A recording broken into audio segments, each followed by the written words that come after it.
internacionalista Askapena y la dinámica internacional de solidaridad de Euskal Herriaren Lagunak, amigas y amigos del pueblo vasco, presentamos la 5ª Semana Internacional de Solidaridad con Euskal Herria.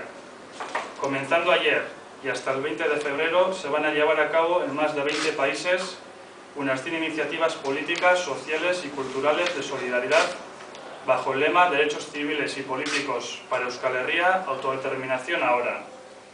Pero antes de nada, nos gustaría elogiar la iniciativa Fotografías de los y las represaliadas políticas vascas a la calle, realizada por las amigas y amigos de Euskal Herria, como campaña previa a la Semana de Solidaridad. La criminalización de la solidaridad con los presos y el recorte de derechos que sufren les han llevado a las amigas y amigos de Euskal Herria a sacar a la calle las fotografías de los y las presas políticas vascas, en unos 30 lugares, enseñando en sitios conocidos del mundo lo que en el sur de Euskal Herria está perseguido.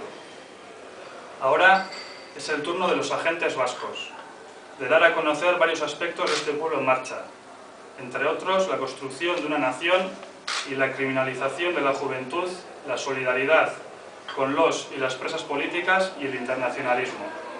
Para ello, los siguientes agentes vamos a realizar giras por Europa: la Izquierda Abertzale, Etxerat, la Red de Apoyo a Udalbiltza, Encausados del Movimiento Juvenil, Encausados de Askapena, Elkartzen, Ikasle Abertzaleak, Torturen Aurkako Taldea y Gite Ipes, productor de Sagarren Denbora.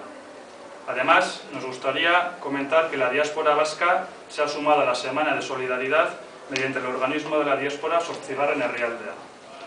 Y cómo no, la Semana Internacional de Solidaridad va a hacer su aportación al proceso que se está poniendo en marcha en Euskal Herria, socializando por un lado el Acuerdo de Gernika y reclamando la legalización de la Izquierda Abertzale a nivel internacional. Año tras año hemos demostrado que Euskal Herria no camina sola hacia la libertad, que cada vez recibe más solidaridad. Un ejemplo de ello va a ser la manifestación que se va a realizar después de la semana en Milán el día 26 de febrero. El año pasado unas 3.000 personas participaron en la manifestación y este año esperamos superarlo. Por eso animamos a todas las amigas y amigos de Euskal Herria y también al pueblo trabajador vasco a que se sume y participe en esa manifestación. Eskerrik asko.